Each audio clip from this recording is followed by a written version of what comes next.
quels sont les facteurs auxquels les chefs d'entreprise sont confrontés? Je vais vous dire. Premier facteur auquel vous êtes confrontés, mais vous ne faites même plus attention, hein, c'est le stress.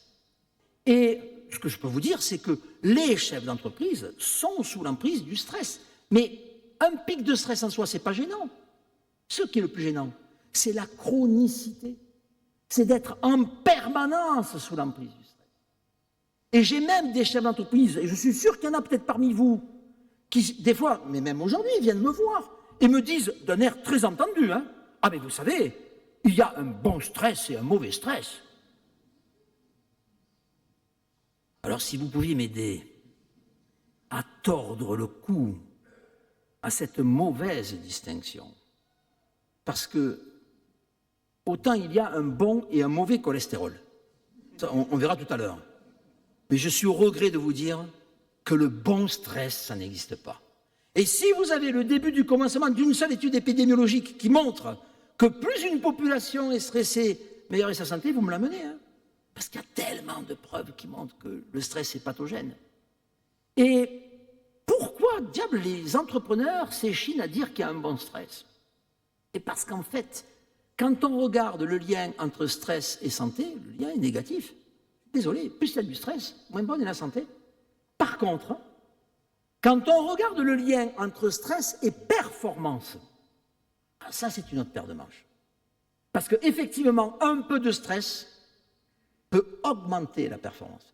Et comme les chefs d'entreprise sont rivés en permanence sur la question de la performance, quand ils disent qu'il y a un bon stress, ils devraient terminer la phrase en disant qu'il peut y avoir un bon stress pour la performance. Mais je suis heureux de vous dire qu'il n'y a pas de bon stress pour la santé. Et pourquoi cette focalisation sur la performance? Oh, mais pour une raison simple. Quand on veut comprendre le rapport de l'entrepreneur avec la santé, et moi je vais oser un terme un peu fort, et je l'ose devant vous. Le rapport que les entrepreneurs ont à leur travail est un rapport existentiel. Vous entendez? Le mot est fort, hein? Existentiel. Et je vais même aller plus loin. Quand on regarde le rapport de l'entrepreneur à son entreprise, j'oserais même dire que les entrepreneurs ont un rapport existentialiste à leur entreprise. C'est encore plus fort. Et je cite Sartre. Et en lisant « L'existentialisme est un humanisme », eh bien, vous seriez surpris, comme moi, le jour où j'ai lu, parce que je ne m'étais jamais intéressé à Sartre, le jour où j'ai lu ce livre, je me suis dit, mais bon sang, en fait, Sartre parle de l'entrepreneur. C'est en faisant ce que je fais que je deviens ce que je suis. Ben, ça correspond beaucoup à la vie de l'entrepreneur. Et je le dis, homme comme femme, hein, le jour où je me suis intéressé à votre santé, j'ai buté face à une phrase, que j'ai entendue des centaines et des centaines de fois. À chaque fois que je me suis intéressé à la santé des entrepreneurs, la phrase qui revenait sans cesse, homme comme femme, c'est « je n'ai pas le temps d'être malade ». Vous entendez? Je n'ai pas le temps d'être malade. Et j'en ai même certains qui m'ont dit « je n'ai pas le droit d'être malade ».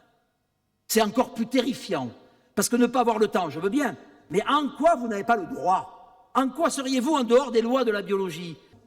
Je suis venu vous dire, soyez à l'écoute de votre corps, soyez à l'écoute de votre fatigue, parce que vous avez tendance à vous oublier. C'est le travail d'abord et avant tout, et mon entreprise par-dessus tout. Alors là,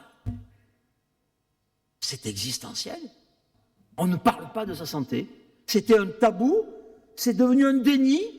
Alors, le stress, vous faites même plus attention. Vous avez même tendance à dire que c'est bon.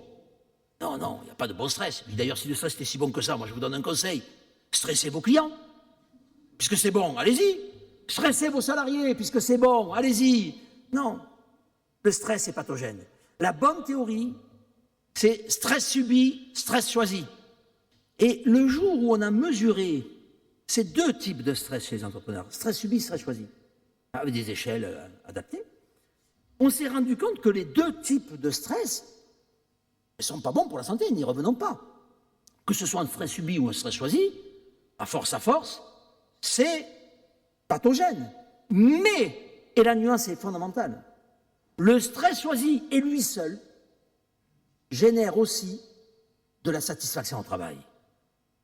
De la satisfaction au travail. Et du coup, l'effet du stress choisi, certes, est pathogène, mais cet aspect pathogène est amoindri par le fait que ça génère de la satisfaction au travail.